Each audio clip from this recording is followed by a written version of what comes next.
now looks like the Mojave Desert. All you see is sand flying around. There's not a drop of water. And so when the US government sends billions of dollars in aid to government of Pakistan to build a dam, they should look at the ecological disaster that's going to cost also. That's our job. That is the whole purpose of this political action committee, is to give them the other version.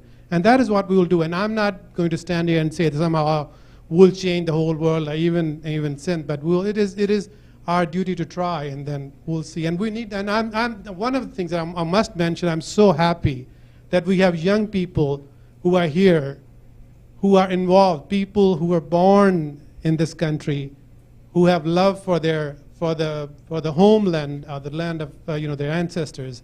And that is what we need, because you people can talk to the politicians here much better than me.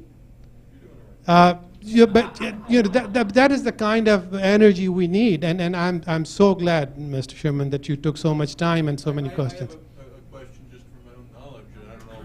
It's your turn. If somebody could give me some input about how the Pakistani government deals with the Sindhi language, that is to say, is broadcasting prohibited or allowed? What language is used in the high schools, the elementary schools? Is there an effort of Islamabad to turn Pakistan into an Urdu-speaking country?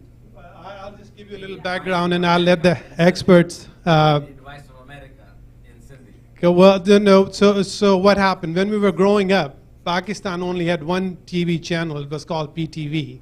And once a week, they had a program for half an hour in Sindhi. Well, then for in the last 4 or 5 years, Pakistan had this electronic revolution where they opened up all these private channels. And there were like 3 or 4 Sindhi channels which opened up. And they started actually, showing some of the true culture. So Pakistan government came up with this regulation called PEMRA, which is called Pakistan Electronic Media Regulatory Agency. Something from the Nazi book, to control the private media. And they shut down one of the Sindhi channels, just to show to the rest of them that they could not step out of line. So there are some private channels now showing Sindhi programs, Sindhi language, but as far as the government media is concerned, the most you get now maybe is half an hour a day in a 24-hour. That is the representation of the Sindhi language. And just to give you a little background about the Sindhi language, I think I spoke about it earlier, and I'll repeat again, you were not here, Mr. Sherman. Sindhi was the official language of business, probably when your grandfather, maybe before that, lived in Sindh. Sindhi was the medium of instruction up to master's level in Sindh. Today, there are hardly any elementary schools in urban areas of Sindh which teach Sindhi as a second language. Because there's absolutely, and I'm sorry I sound repetitious, but I passionately believe in this, there are absolutely no attempts for assimilation. When you have a party which bases its whole survival, its ideology, on being an immigrant and never assimilating, and that party is given absolute control of the province, you can well imagine what is going to happen to the language.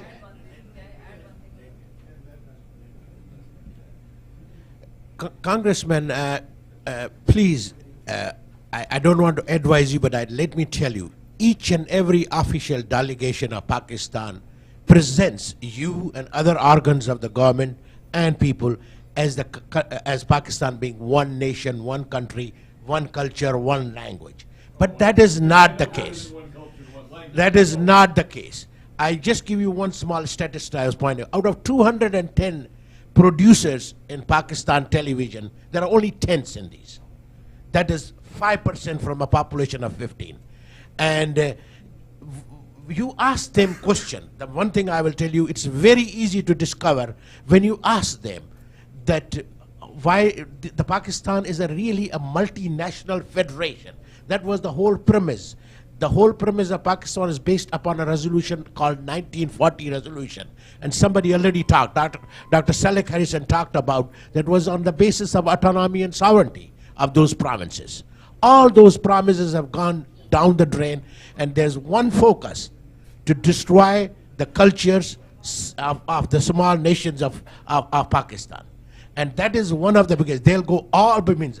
He gave example of Sindhi language.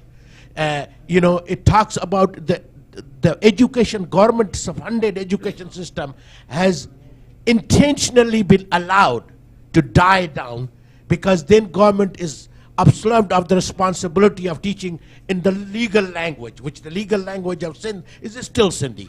But they are destroying the education system, which is government funded, into private schools, and then giving aid to the private foundations to open these schools. They have opened in rural area schools where Sindhi is simply an elective.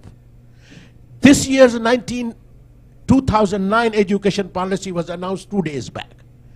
Up till now, as he gave example, Sindhi was compulsory to offer Sindhi language up to 12th grade. Now they have reduced to 5th grade. So this is a cultural genocide happening in Pakistan, and you should be aware, you should ask questions, right answers will come to you. Thank you. Thank you, Asif. I'll just add an example. I did my high schooling from Karachi, and these subjects as a second language that were offered to us were Farsi and Arabic. And Arabic. And I chose Farsi for some reason. Does that answer your question, Mr. Sherman? Okay, that's the. I think that's enough. I'm going to close this now. If any. I will speak though. About your comments, sir, about president being from the Sindh. It's like they're saying that I am the president of this country, and I say so with the permission of army. That's how strong the army is in Pakistan. I should like to bring to your attention what is wrong with American policy. American policy is being dictated by Pakistan's nuclear threat. 9/11 was vintage Pakistan Army and ISI.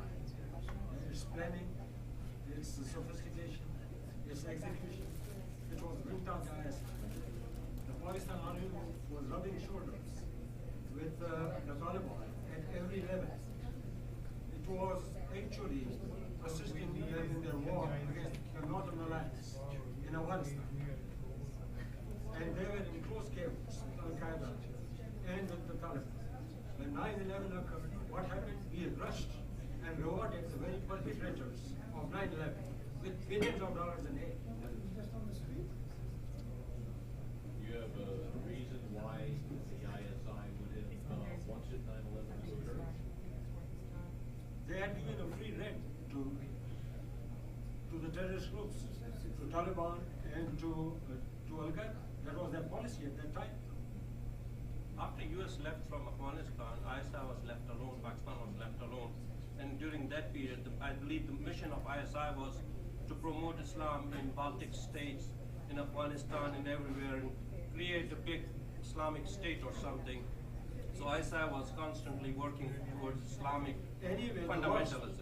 The best winners of 9/11 is the Pakistan Army, and its worst losers are the soldiers who died in that event. And this whole game, this whole farce of this war against terrorism has been played on those victims of 9/11. And I'm surprised that no one is talking about it. No one is pointing this out. We do know that the ISI was very close to the Taliban.